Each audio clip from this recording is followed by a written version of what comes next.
माकडा बत्तीच्या लेकरानं या बाहेर. किती वेळा बोलावं आई?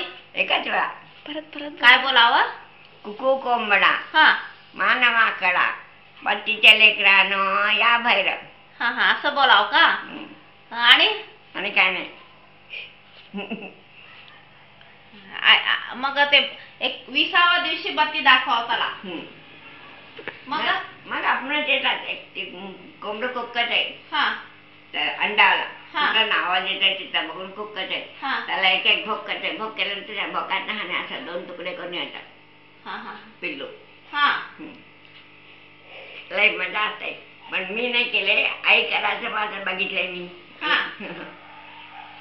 आणि 8 वर्षाची होईपर्यंत होते बघायचं. नंतर नव्हते मी. नंतर मुंबईत गेले.